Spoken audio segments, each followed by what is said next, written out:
जुर्म अपना निशान जरूर छोड़ता है। बोरी ली जिसमें उसको बंद किया, डेड बॉडी को डिस्पोज किया, लव मैरिज के बाद कत्ल किया। उसने यही बात की थी कि सही लोगों से ताल्लुकात नहीं है। ज़ियारत के नाम पर जो कत्ल किया गया उस मुलजिम को भी पुलिस ने गिरफ्तार कर लिया। तो घर में जब हम पहुंचे तो इसका हस्बैंड वैसे ही गायब था। अस्सलाम वालेकुम नाजरीन, मैं हूं आपका मेज़बान नुमान शेख। आप देख रहे हैं एक्सप्रेस एक्सक्लूसिव।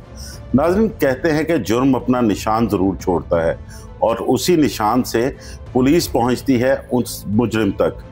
एक वाकया ऐसा ही रावी रोड के इलाके में पेश आया, जहां पर एक नौजवान ने लव मैरिज के बाद अपनी बीवी को ना सिर्फ कत्ल किया बल्कि बड़ी चालाकी से उसकी लाश को बोरी में कहीं और फेंक दिया और फरार हो गया। लेकिन पुलिस उस तक पहुंच गई।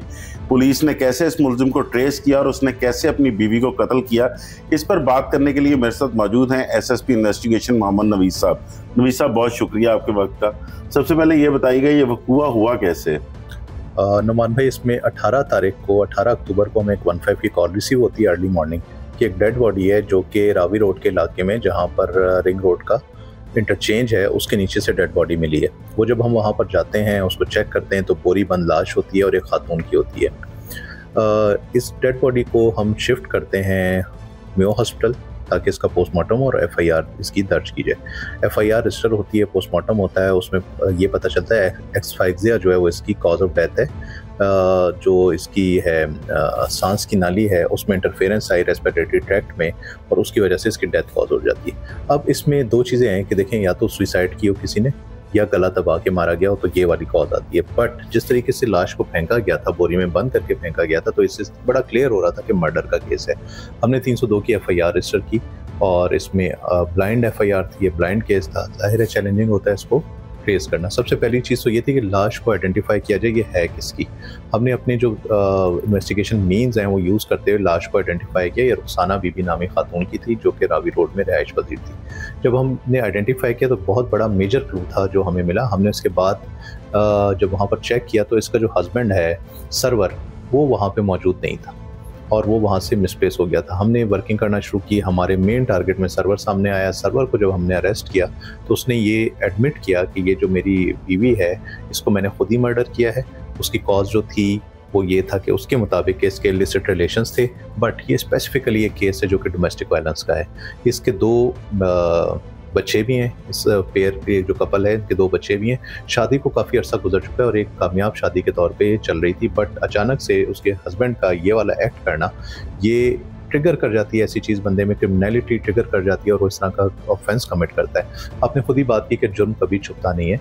हर जो ऑफेंस है वो अपने ट्रेसेस को छोड़ते हुए जाता है और एक ऑफेंस को कंसील करने के लिए क्रिमिनल को एक और ऑफेंस करना पड़ता है, तब वो जाके समझता है कि शायद ये मैं इससे बच जाऊंगा। बट इसने एक तो अपनी बीवी को मर्डर किया, इसने एक बोरी ली जिसमें उसको बंद किया, फिर उसने उसकी डेड बॉडी को डिस्पोज किया और वो डेड बॉडी जब मिली तो इस तरह से कीज़ चलते चलते हैं इन्वेस्टिगेशन पे, हम लीड्स पे चलते हुए इसके हस्बैंड को अरेस्ट किया। जब हस्बैंड की हमने इंटेरोगेशन की तो उसने यही बात की थी कि जी मुझे पता चला था कि इसके सही लोगों से ताल्लुकात नहीं है और ये she is having illicit relations with other people.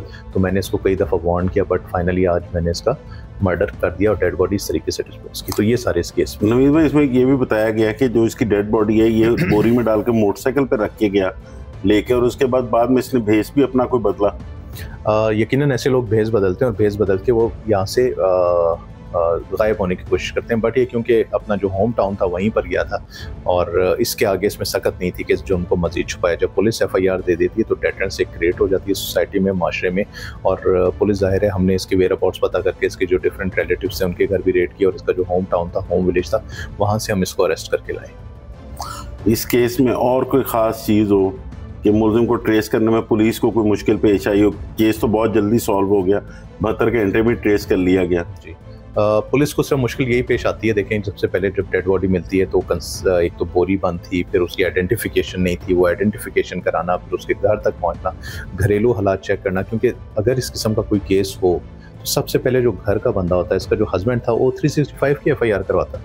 365B की FIR, 496A की FIR करा था कि इसकी बीवी अलोप कर गई, अगर वो उसने मजीद कंसील करना होता। बट वो चीज़ क्योंकि सामने नहीं है, हमें डेड बॉडी मिली और डेड बॉडी से हम इसलिए इसको 2 दिन में ट्रेस करने में कामयाब हुए कि घर में जब हम पहुंचे तो इसका हस्बैंड वैसे ही गायब था। तो वो सस्पिशन एक क्रिएट होगी, जो मिसिंग लिंक आ रहा था वहाँ पे कि वो किसने फिल करना है, वो उसके हस्बैंड ने करना था। He was not over there. हमें शक हुआ कि यही इन्वॉल्व है, और हमने जब उसको अरेस्ट किया, इसके देगर जो घर में और लोग थे उनसे पूछगछ की, तो उन्होंने बड़ा क्लियर हमें कन्वे कर दिया था कि यही मेन क्रिमिनल है। बट इसके पकड़े जाने के बाद ये चीज़ क्लियर होनी थी, जो अल्हम्दुलिल्लाह जो पुलिस ने इसको अरेस्ट किया तो वो क्लियर हो गई। बहुत शुक्रिया नवीद साहब आपका।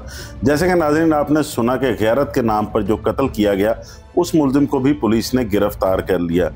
नाज़रीन इजाज़त दीजिए, जल्द हाजिर होंगे एक नई कहानी के साथ।